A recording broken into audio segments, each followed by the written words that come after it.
Chapter 61. Happy for all her maternal feelings was the day on which Mrs. Bennet got rid of her two most deserving daughters. With what delighted pride she afterwards visited Mrs. Bingley, and talked of Mrs. Darcy, may be guessed. I wish I could say, for the sake of her family, that the accomplishment of her earnest desire in the establishment of so many of her children produced so happy an effect as to make her a sensible, amiable, well-informed woman for the rest of her life, though perhaps it was lucky for her husband, who might not have relished domestic felicity in so unusual a form, that she still was occasionally nervous and invariably silly. Mr. Bennet missed his second daughter exceedingly. His affection for her drew him oftener from home than anything else could do. He delighted in going to Pemberley, especially when he was least expected. Mr. Bingley and Jane remained at Netherfield only a 12-month. So near a vicinity to her mother and Meryton relations was not desirable even to his easy temper, or her affectionate heart. The darling wish of his sisters was then gratified. He bought an estate in a neighbouring county to Derbyshire, and Jane and Elizabeth, in addition to every other source of happiness, were within 30 miles of each other. Kitty, to her very material advantage, spent the chief of her time with her two elder sisters. In society so superior to what she had generally known, her improvement was great. She was not of so ungovernable a temper as Lydia, and, removed from the influence of Lydia's example, she became, by proper attention and management, less irritable, less ignorant, and less insipid. From the further disadvantage of Lydia's society she was of course carefully kept, and though Mrs. Wickham frequently invited her to come and stay with her, with the promise of balls and young men, her father would never consent to her going. Mary was the only daughter who remained at home, and she was necessarily drawn from the pursuit of accomplishments by Mrs. Bennet's being quite unable to sit alone. Mary was obliged to mix more with the world, but she could still moralize over every morning visit, and as she was no longer mortified by comparisons between her sister's beauty and her own, it was suspected by her father that she submitted to the change without much reluctance. As for Wickham and Lydia, their characters suffered no revolution from the marriage of her sisters. He bore with philosophy the conviction that Elizabeth must now become acquainted with whatever of his ingratitude and falsehood had before been unknown to her, and in spite of everything, was not wholly without hope that Darcy might yet be prevailed on to make his fortune. The congratulatory letter which Elizabeth received from Lydia on her marriage, explained to her that, by his wife at least, if not by himself, such a hope was cherished. The letter was to this effect. My dear Lizzie, I wish you joy. If you love Mr. Darcy half as well as I do my dear Wickham, you must be very happy. It is a great comfort to have you so rich, and when you have nothing else to do, I hope you will think of us.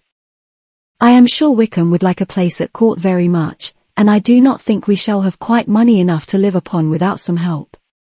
Any place would do, of about 300 or 400 a year, but however, do not speak to Mr. Darcy about it, if you had rather not. Yours, etc. As it happened that Elizabeth had much rather not, she endeavoured in her answer to put an end to every entreaty and expectation of the kind. Such relief, however, as it was in her power to afford, by the practice of what might be called economy in her own private expenses, she frequently sent them. It had always been evident to her that such an income as theirs, under the direction of two persons so extravagant in their wants, and heedless of the future, must be very insufficient to their support, and whenever they changed their quarters, either Jane or herself were sure of being applied to for some little assistance towards discharging their bills. Their manner of living, even when the restoration of peace dismissed them to a home, was unsettled in the extreme. They were always moving from place to place in quest of a cheap situation, and always spending more than they ought. His affection for her soon sunk into indifference, hers lasted a little longer, and in spite of her youth and her manners, she retained all the claims to reputation which her marriage had given her. Though Darcy could never receive him at Pemberley, yet, for Elizabeth's sake, he assisted him further in his profession. Lydia was occasionally a visitor there, when her husband was gone to enjoy himself in London or Bath, and with the Bingleys they both of them frequently stayed so long, that even Bingley's good humour was overcome, and he proceeded so far as to talk of giving them a hint to be gone. Miss Bingley was very deeply mortified by Darcy's marriage, but as she thought it advisable to retain the right of visiting at Pemberley, she dropped all her resentment, was fonder than ever of Georgiana, almost as attentive to Darcy as heretofore, and paid off every arrear of civility to Elizabeth. Pemberley was now Georgiana's home, and the attachment of the sisters was exactly what Darcy had hoped to see. They were able to love each other even as well as they intended. Georgiana had the highest opinion in the world of Elizabeth, though at first she often listened with an astonishment bordering on alarm at her lively, sportive, manner of talking to her brother. He, who had always inspired in herself a respect which almost overcame her affection, she now saw the object of open pleasantry. Her mind received knowledge which had never before fallen in her way. By Elizabeth's instructions, she began to comprehend that a woman may take liberties with her husband which a brother will not always allow in a sister more than 10 years younger than himself. Lady Catherine was extremely indignant on the marriage of her nephew, and as she gave way to all the genuine frankness of her character in her reply to the letter which announced its arrangement, she sent him language so very abusive, especially of Elizabeth, that for some time all intercourse was at an end. But at length, by Elizabeth's persuasion, he was prevailed on to overlook the offence, and seek a reconciliation, and, after a little further resistance on the part of his aunt, her resentment gave way, either to her affection for him, or her curiosity to see how his wife conducted herself, and she condescended to wait on them at Pemberley, in spite of that pollution which its woods had received, not merely from the presence of such a mistress, but the visits of her uncle and aunt from the city.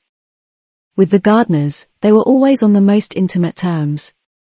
Darcy, as well as Elizabeth, really loved them, and they were both ever sensible of the warmest gratitude towards the persons who, by bringing her into Derbyshire, had been the means of uniting them.